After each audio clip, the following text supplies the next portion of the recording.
It's your adventure podcast hostess with the mostest, Katie Staples. I'm going to share my travel stories, tips, and tricks for exploring and creating unforgettable experiences and memories. Find me on Instagram at the.great.escape.podcast so you can follow along and I can hear from you. Today, I have the pleasure of interviewing my friend and colleague Abe Shreve about his family's cross country travels. Welcome, everyone. This is Abe Shreve. He is a fellow adventurer, and we met through Keller Williams. So, Abe, tell us a little bit more about you. Well, I love the idea of what you're doing in this podcast because I was bred from birth to love adventure. And my parents raised us, with this philosophy of experiences will always trump possessions. And I'm fortunate now because I've been married for 28 years to the love of my life. We have 4 kids and we have taken them to all the corners, like everywhere, everywhere. And, you learn a lot about yourself and who you are and who the world is when you leave where you are and you go out seeking new experiences. And so we've really done that. In terms of business, I have a company that coaches, it's a business coaching and training company that coaches other businesses. And I'm teaching a program called Bold with you. I'm new to that. So, who knows? I might just screw that up royally and this will be one and done. I don't know. And then I would say I'm really passionate about hobbies and things of that nature. I've spent the last 30 years climbing rocks, especially in Yosemite. And, I've got a whole history of that. And I guess if I said one more thing, it would be that I love people. I love talking to them. If you're sitting by me, it's not going to be peaceful because I'm going to learn everything I can about you. But I've discovered a lot of times that leads to some really cool experiences. And Cool. Well, I remember you came on a Zoom to talk to us, and I believe that you mentioned something about rock climbing. It might have been, Zion, which I've already told the people is my favorite national park. And then we got to talking after that, and you showed me some YouTube videos you have of you, what rock climbing, like what do you call it when you go up the face of Angel's yeah, Landing and that's stuff? rock climbing. Have you been to Yosemite yet? I have not. That is one that I'm Oh, missing. when God was done creating all of everything, the thing he did when he had his technique perfected was he created El Capitan in Yosemite. It's the largest unbroken cliff on the North American continent, and it's 3,300 vertical feet. And every rock climber's, and we all fall in love with it. And then Zion, of course. And so, um, yeah, I'm a technical rock climber. I'm not a mountaineer. You're not going to find me. I've been about 1,000 feet above Mount Everest base camp, but it was really trekking. I'm not I'm not really a mountaineer. I did some ice climbing in college, and at that time I had a friend of mine that was killed in an avalanche climbing ice, and then there was another famous climber that was swept off in an avalanche. And I figured, you know what? I ski in the winter. I'll just ski and I'll climb faces the rest of the time. So for me, it's always been getting somewhere in the backcountry and getting high up on a cliff face and all that comes with it, the training and the pushing and you meeting people. It's constant problem solving. I mean, I could go on forever here. Good for you. I love that for you because I am not afraid of heights by any means, yet I love when my feet are on the ground. So being up on Angel's Landing doesn't bother me because I know that I'm standing on something. And I'll go climb mountains all day. And yet you actually just hang from a rope. So good for you. I love that. I've climbed the face of Angel's Landing. In fact, the first time I was ever on top of Angel's Landing, we climbed the face. And so I came up over the top of that thing, and everyone had kind of come up the cables. Right. They were And probably like, wait, what? How did you get here? the same Amazing. thing happened on the northwest face of Half Dome in Yosemite. We climbed the face and got up, um, finished early in the morning. It was still dark, but there were whole families up there, and they'd come up the back on the cables like it was a trip for me. I didn't expect to see anyone out there. I love it. I love it. So y'all, we were talking about what topic to bring Abe on for, and I at first I thought it might be rock climbing. However, I am really excited to talk about his family, the mansion, you something The mansion. family vansion. I now I understand. The family vansion, vansion. So yeah, so y'all know that I have a RV named Sheldon, and the dogs and I travel the country in Sheldon. And yet I'm super excited because I don't really go with other humans. It's me and two dogs. Sometimes my dad will buy out and come with us. You traveled with a whole bunch of people in one vehicle, which that's Yeah. amazing for you. Tell us more about this vansion. We've always traveled, and my wife and I have four kids. So today I have a 23-year-old daughter who's married and a son-in-law that I feel deeply fortunate. They both just graduated from college, and I have an 18-year-old son who just started college, a 16-year-old son and a 12-year-old daughter. And I will tell you, Katie, that I'm not handling them growing up and moving on very well. And so back in 2014, I just had that realization moment that we're going to blink. And Maddie, our oldest daughter, my adventure pal, is going to be gone. She'll have graduated and moved on. And I was right. That's exactly what happened. And so I approached my wife with this thought of, hey, let's build one of these vans. Now they're really popular now, but back then it was just kind of getting going. And so I was able to wear her down. It actually isn't like that. What's funny is my wife and I are very different. When we were dating, I was this grungy rock climber, and she's this really accomplished vocalist and musician. And it was funny. No one saw us getting together, but she opened this entire side of life to me that previously I hadn't been a part of, and same for me to her. You know, she's got to do a lot of things that she would have never done in her circles of people who were always put together. And so we bought this cargo van and converted it ourselves. And the reason that I say that, and that's kind of an important part of the story, is I I wanted my kids to be sitting in rated seats with seat belts, but this thing had to sleep six. That's why when you said a Yeah, cargo van, I'm like, that's not like my Winnebago is 31 feet long. yeah, yeah. This thing was 58. The van is 58 foot long. No, no, no. It's it's they're talking about the wheelbase. I could park. Yeah, it was a 58. I think it's 58-inch wheelbase. Got it. But here's the easy way to understand it. I could park that van in any parking spot. It's not massive. It's not an RV. For six people? Oh yeah. Wow. But what I did is I designed and built a drop down bed. It was a high top van, so we have a bed that would come down that's the size of a full bed. And then I had a couch in the back that would actuate out to the size of a full bed. And then I made, and this is kind of a funny part of the story, I made cots that would sit in the two seat rows, and those were for the boys. And our very first trip was going to be on the West Coast. I had never done anything to a vehicle. I've done almost anything you can imagine in construction, but I thought there has to be something special around a vehicle, and there's not. And so I made a mistake on the very first thing. I cut a window out and made the opening just slightly too big, and it leaked. And I used Gorilla Tape for that trip around that opening. But for never having done this, we did this thing right. And I would work. I was coaching full time at that time, and I would coach through the day, and then I would work all night. And I'm working towards this deadline because we're going for 6 weeks. And we were something like 2 days late, and my wife just kind of gave me this, hey, we're leaving on that day if this thing is done or not. And it wasn't done, but it was done enough. And Okay. so we get all the way, we're going to go down to San Francisco, and then we're going to drive up to Canada. So And were we you get in all the way, Utah? Because I know you live yeah, in Utah now. we're in Okay. Utah.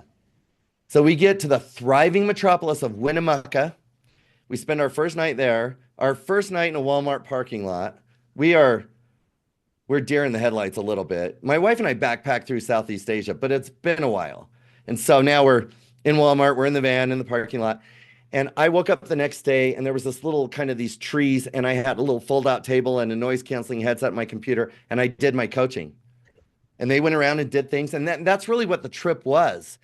3 days of the week, I needed to be somewhere that I had a good cell signal. and I could set up and my clients, if I wouldn't have told them where I was, they would have no idea where I was. And I wanted my kids to look at me doing that and say, because my dad is doing that thing over there, we get to travel around and do this, which was a part of it. But one thing about Winnemucca that's kind of funny, Where is that? it's in Nevada. Okay. And our the cots I designed were not good. They were way too heavy. They were made out of this really heavy extruded aluminum. So when I was done coaching, I went into Walmart and I bought these two Coleman cots that fold out, but I didn't have any tools. So I bought a little saw and a screwdriver, and I literally went in the parking lot, pulled them all apart. I cut the tubing. I made couplers out of the tubing and screwed it together because I didn't want the cots to fold. And we didn't mean to do this, but I left the other cots and all of the rest of that material in the Walmart parking lot. And those two cots would sit in the rows, and the boys were completely comfortable for that entire trip.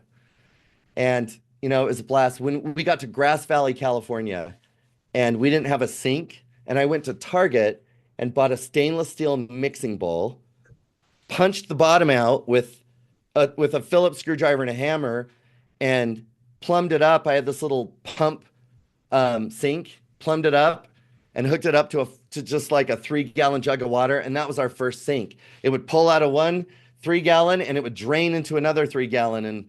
But we traveled all up the West Coast and across from British Columbia over to Banff and then down through Glacier with that little pump thing. It was So, funny. okay, when you said, my wife said if it's done or not, I didn't realize that you didn't have full on components in Oh this. no, we built every ounce of it. I built Wow. the cabinets. I built the beds. Yeah, but My you left without a sink. Like, okay, got it. So she was yeah, leaving on this day, no yeah. matter We what just was had to not in get it. going. Okay. And she kind of knew. She kind of knew. I mean, obviously she knows me well, and she kind of knew you're still going to figure this out when we're out there. And and I did. But we did two trips. And I would say to anyone that is hearing this that like if you're thinking that's kind of crazy, but I kind of love that. Maybe one day I'd like to do it. Here's what I would say to you.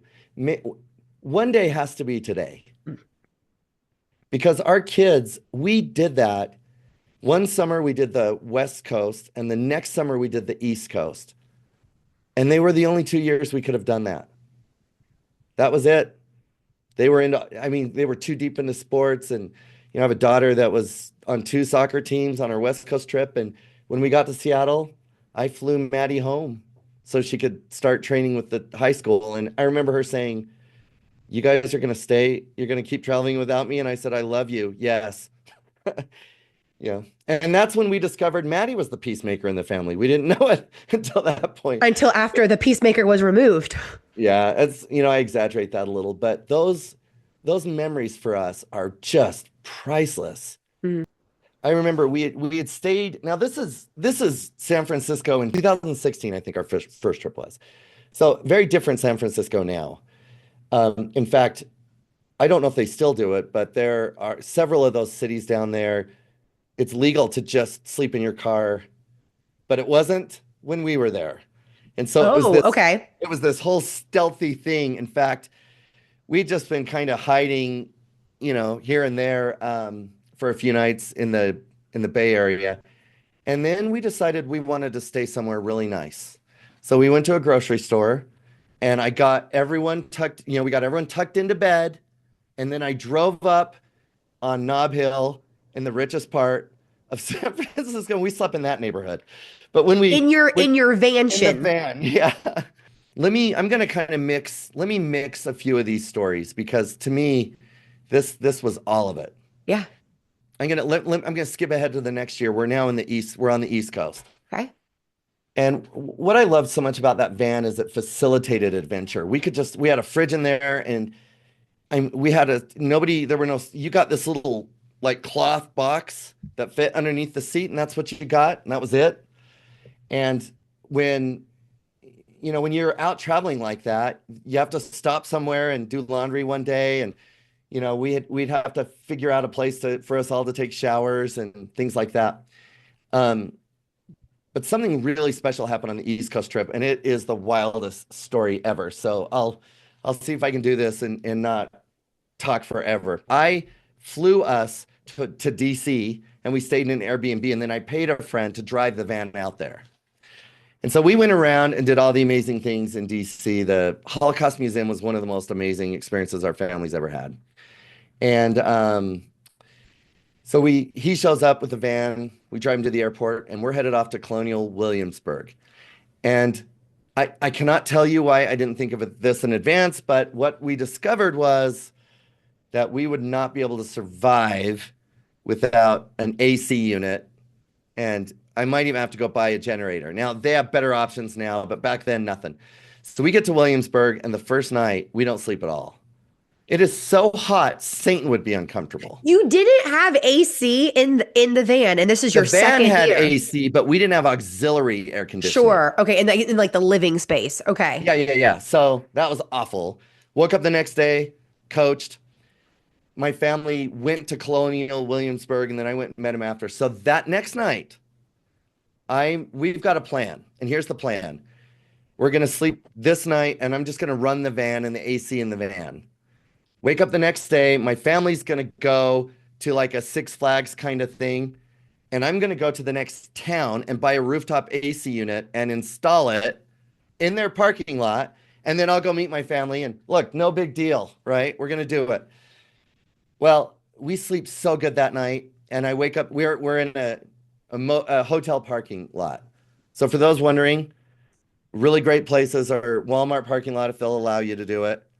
Hotels are great, hospitals are great, and any airport is Mhm. wonderful if you can black out your windows. So we woke up the next day. I went up front, turned the key, all the lights on the dash went on, smoke filled the cab. One of the kids said, I smell smoke. I said, I can see smoke.